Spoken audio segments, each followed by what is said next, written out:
Subscribe करें और देखें एक दिल दहला देने वाली हॉरर स्टोरी।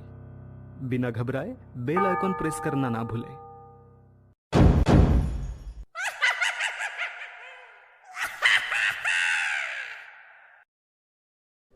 इस कहानी के लेखक है विजेंद्र कुमार कर्ण।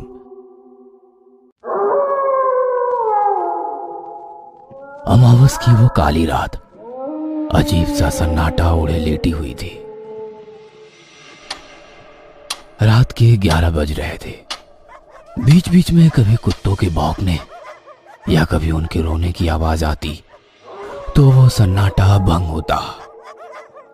उस स्याह काली रात के अंधेरे में जब दुनिया नींद की आगोश में थी, तब शमशान में स्थित सबसे पुराने पीपल के पेड़ के नीचे कुछ हलचल हो रही थी। जिस शमशान में दिन में भी लोग आने से डरते हैं, उसी शमशान के पीपल पेड़ के नीचे 28-29 साल का एक नौजवान सूर्यकांत बहुत ध्यान से कुछ तैयारियों में जुटा हुआ था।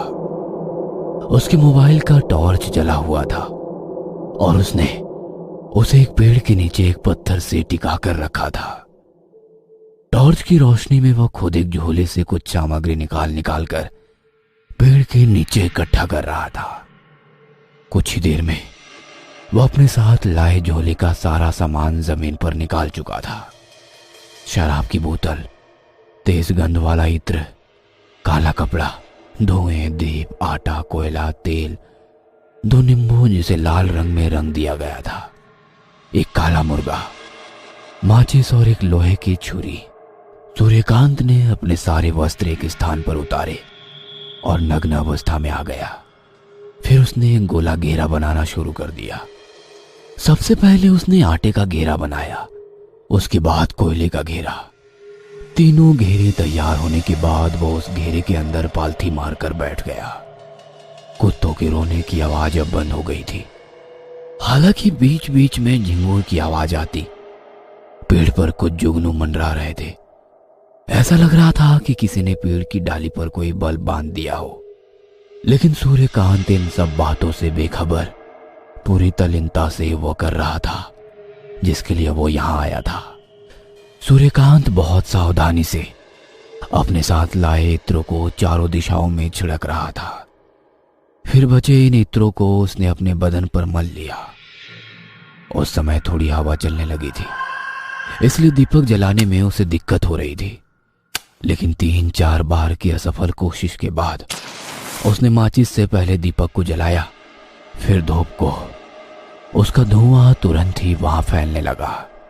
फिर उसने लोहे की चाकू को ध्यान से देखा। मन ही मन कुछ बुदबुदाया।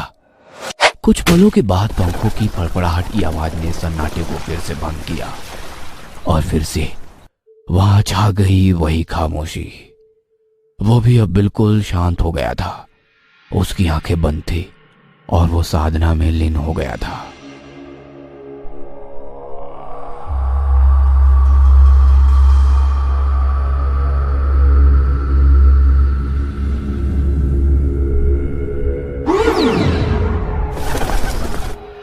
पिछले 1 सप्ताह से वो हर रात शमशान में आकर यही प्रक्रिया बार बार किए जा रहा था। हर रात सभी सामग्रियों के साथ वो शमशान में आता और आधी रात से साधना शुरू कर देता। यह साधना सुबह के 3 बजे तक चलती। फिर वो वापस अपने घर लौट जाता। लेकिन आज जब उसने अपनी साधना समाप्त की तो उसके दिमाग में एक ही चीज चल रही थी। कुछ नहीं हो रहा, कोई फायदा नहीं इन सब का, सब गलत है। 1 सप्ताह हो गए लेकिन अब तक कोई अनुभव नहीं हुआ मुझे। मैं कल से साधना के लिए नहीं आऊंगा।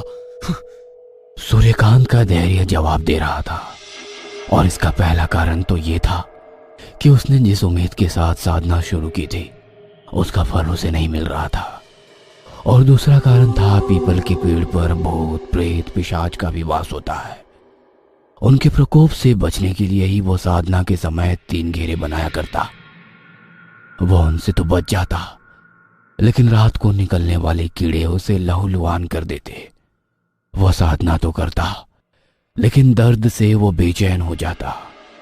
हर दिन उसका पूरा शरीर रक्त से भर जाता। उन कीड़ों के काटने के कारण उसके पूरे शरीर पर लाल लाल निशान उभर गए थे। जितनी उम्मीदों से सूर्यकांत ने साधना शुरू की थी, उन सारी उम्मीदों पर पानी फिर गया था, क्योंकि एक सप्ताह बाद भी उसके हाथ खाली थे। उसके हाथ की रेखाएं अब भी उससे नाराज थी। अगले रोज वो साधना के लिए शमशान नहीं गया, लेकिन उसका नहीं जाना उस पर एक बड़ी मुसीबत बनकर टूटा। आधी रात को उसे लगा कि उसे किसी ने हवा में उठाकर नीचे फेंक दिया है। जब उसने इधर उधर देखा तो उसे कोई नजर नहीं आया। उस रात उसके साथ 3 बार ऐसा ही घटा। उसे समझ नहीं आ रहा था कि ये उसके साथ क्या हो रहा है। रात को डरते डरते वो किसी तरह सोया। सुबह जब उसकी नींद खुली तो उसके मुंह से भयानक चीख निकल गई। उसके शरीर पर एक भी कपड़े नहीं है। उसका पूरा शरीर फेसिंग वाले नुकीले दांतों से बंधा हुआ है, जिसके कारण उसके पूरे शरीर से खून निकल रहा है। साथ ही उसके घाव पर मक्खियां भिनभिना रही है। वह एक तरफ से मक्खियों को भगाता है तो मक्खियां दूसरी तरफ जाकर बैठ जाती। उसके शरीर से निकला खून धीरे धीरे जमीन पर इकट्ठा हो रहा था। उसके घाव पर मंडराने वाली मक्खियों ने अब अपना स्थान बदल लिया था और अब वो जमीन पर जमा खून पर भिनभिना रही थी। यह देखकर सूर्यकांत जोर से चीखता है, लेकिन ये क्या? चीख के बाद उसकी नजर अपने शरीर पर जाती है तो वह देखता है कि वो तो बिल्कुल ठीक है। ना तो उसका शरीर बंधा हुआ है और ना ही उसके शरीर से खून ही निकल रहा है। वह मक्खियां भी तो कहीं नजर नहीं आ रही थी। अगली रात भी उसके साथ वही हुआ, लेकिन इस रात का अनुभव पिछली रात से भी भयानक था। आधी रात के बाद उसे ऐसा लगा कि कोई स्त्री उसे लगातार घूरे जा रही है। उस स्त्री के मुंह से रक्त की बूंदें टपक रही है। मांस का एक टुकड़ा उस स्त्री के मुंह में है और जब सूर्यकांत की नजर अपने शरीर पर जाती है तो वो देखता है कि वह मांस का टुकड़ा उसी के शरीर से नोचा गया है, जिसके कारण खून की धार फूट पड़ी है। उसकी चादर उस खून से भीग गई है। दर्द और दहशत में आकर जब वो जोर से चिल्लाता है तो आसपास की सारी चीजें उसे फिर से सामान्य दिखाई देने लगती है। लगातार घट रही ये घटनाएं उसे पागल बना रही थी। एक दिन जब वो उदास सा कमरे में बैठा अपने पंखे को गौर से देख रहा था, तभी उसे कुछ याद आता है। सूर्यकांत को अपनी गलती का एहसास होता है। उस रात वह फिर से शमशान में साधना के लिए चला जाता है। 2 दिन तक उसके साथ कुछ नहीं घटता, लेकिन तीसरे दिन से उसे ऐसा लगता था कि जब वो मंत्र जाप कर रहा होता है तो कोई औरतें बातें कर रही हैं, लेकिन वो क्या बातें करती उसके समझ में ये नहीं आता। उसे यह एहसास अब हर दिन होने लगा था कि कई औरतें उसके पास आकर बातें करती हैं, लेकिन वो अपनी आंखें नहीं खोलता था। साधना के कुछ दिन बीत जाते हैं। एक रात उसे ये समझ में नहीं आता है कि मंत्र जाप के समय कई औरतें नहीं बल्कि सिर्फ एक औरत की आवाज उसके कानों में आ रही है, जो उससे कह रही है, ये सब क्यों कर रहा है तू? मार दूंगी, चला जा, अभी चला जा यहाँ से। तुझे पता नहीं तू क्या कर रहा है, किस लिए कर रहा है तू? मार दूंगी मैं तुझे। सूर्यकांत डर से कांपने लगता है, लेकिन उसने अपनी आंखें नहीं खोली और मंत्र जाप करता रहा। अगले दिन से तो उसे वो आवाजें और भी तेज सुनाई देने लगी। उसे ऐसा भी लगता कि एक साथ पायल की आवाजें आ रही है तो कभी चोरी होगी, और उसे ये भी एहसास होता कि उसकी पीठ पर कोई अपने नाखून से खरोच रहा है।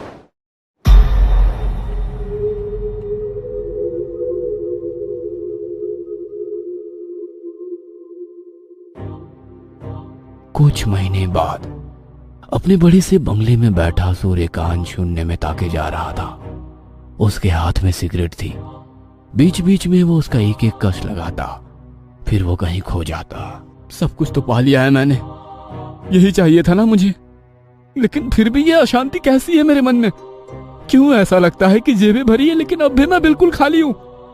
कुछ वैसा ही जैसे खालीपन कुछ महीने पहले था।